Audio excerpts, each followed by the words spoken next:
after visiting this inn, and 3 o'clock in the morning, my partner Trudy and I, we wake up and we hear this god-awful banging coming from the kitchen.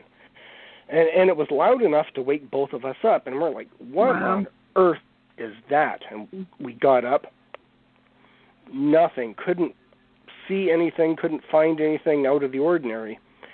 Just sort of, all right, well, we dismissed it, went back to bed. And then in the morning, I got up, and the investigator and me took over and went, okay, let's find out what let's go was find making it. this banging noise. And it turned out to be the kitchen cupboard doors. And for those doors to make the sound that they were doing, you had to open them wide up and then slam them shut. Wow. That's so that was Poltergeist episode 101. number 1. yeah, 101. Exactly. That common thread of signs that seems to happen with everybody. So we think, this energy of this doctor followed us home that night. Oh, geez. So it's a bit like my Lenny story. Poltergeist episode number 2 actually had nothing to do with an investigation. It happened right here at my home. Oh, wow. One afternoon, I'm sitting here in my office, and I hear, a bang come from the other side of the wall, which is where my bookshelves are.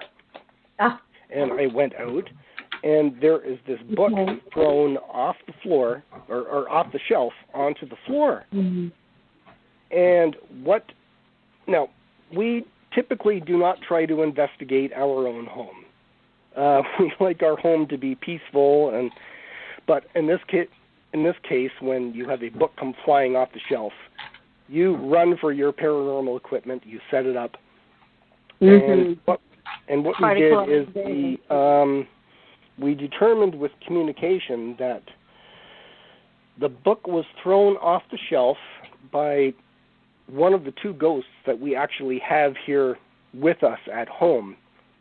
He wanted to say hello. Was all it was. That, hey, I'm here. Hello, how are you guys doing? Yeah. Right, just acknowledge me. Yeah. It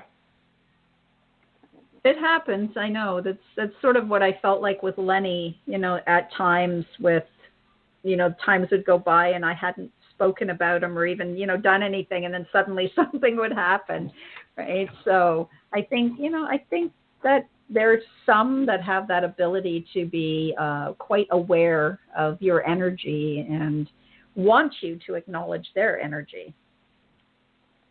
Well, I believe they're all aware of our energy, and if they can tap into that energy or other energy sources, they can do stuff like that. They can throw books off the shelves, move objects, and they become what perhaps we can determine as that poltergeist energy. Even though a lot of people, because they've seen the movies and have read accounts of something like the Enfield Poltergeist over in England, or the Black Monk House Poltergeist over in England. That's all it takes is for the spirit energies to tap into an energy source, and if they have enough of it, they can certainly move objects in our world. We were talking about energy sources earlier with cameras or phones, but it seems like that seems to be a common factor too. The draining the energy source and using it in a different way. And that's something that was funny too, because when we were just filming that segment at the Bell Tower back in June, when Daniel, the producer, cameraman, had set up his camera, he was having some issues getting it to work. And he's like, this never does this, right? And I laughed. I go, welcome to the Bell Tower. And, of course, when Ed was setting up his, for the EVPs and that, it just kept dying, right? We just couldn't It was just, and so, we were laughing because, but it's true, right? That you're right, Ian. Like they're able to really sort of to use that energy to their ability. And, it kind of leaves you in the moment going, oh, did that just happen? Right? I know I discharged this battery. I don't know how many batteries I've had drain over the years going in fully charged batteries.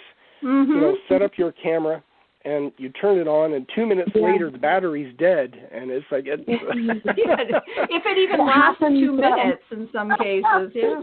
No, that happened to us. We were doing a paranormal investigation at a diner called Spanky's, and we were taking a group of people in little tours of the diner, and it's very notorious for, I don't want to say poltergeist activity, but I guess, there's a lot of activity goes on there. And it never disappoints. Whenever we take people whenever I go there, it never disappoints with the activity. And that's what I say about the bell tower. Oh, yeah. It never disappoints. Which is great. That's it. So let me ask you, because you've done a lot, and you've got your book, right? You've had some of your stuff that's been published in the book, Ghosts of Niagara on the Lake. Now, was that investigative stuff that you had published, or was it in experiences, or was it, explain sort of your stories there? Because I know sometimes these books, right, they tell stories of certain experiences, but was that sort of yours, one of your experiences went into the book, or was it more you contributed in a different way, through investigations that led to some of the stories in the books, or maybe you were investigating some of the stories? How did that all come about? Okay, well, first off, I am not the author of the book. No, and that I realize, yeah. Yeah, the book, Ghosts of Niagara the Lake, is written by two authors, Maria de Silva and Andrew Hind. Okay. My work is something that they reached out for, that if anyone has any stories of ghostly interactions within the sites of Niagara on the Lake, please contact us. Oh, I see. Okay. Right. Yeah, so I'm just a contributor to the book. Oh, okay. But, no, that's interesting, though. All of everything we contribute to the book, which is actually in several chapters of various locations,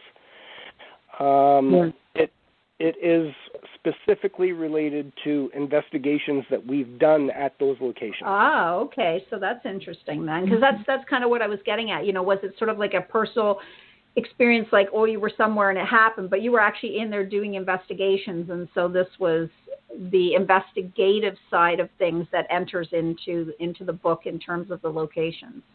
Yes, that's correct. Interesting. Okay, yeah, no, that's cool. And I've seen the book online and that as well, and that's an interesting. And I just, I like to sort of plug things for people because you're involved. You had some stuff in there, so if anybody's interested, so it's the Ghosts of Niagara on the Lake, and then it's written again. Can you just repeat the authors for us, Ian? Yeah, Maria de Silva and Andrew Hind. And Andrew Hind, okay. This book would also appeal to people who are interested in history. Right. Even though it's a book about the haunted locations, there's a lot of historical information. Great. That is written in this book as well. So. And that's good too, because that, you can look at it and because of the way that I do investigations, and I know you do, and there's a number of people who do. We also love the actual history side of things. So we're truly interested in that location, whether or not we get a story from it, we get any positives on our investigations, but it's the history of the location itself.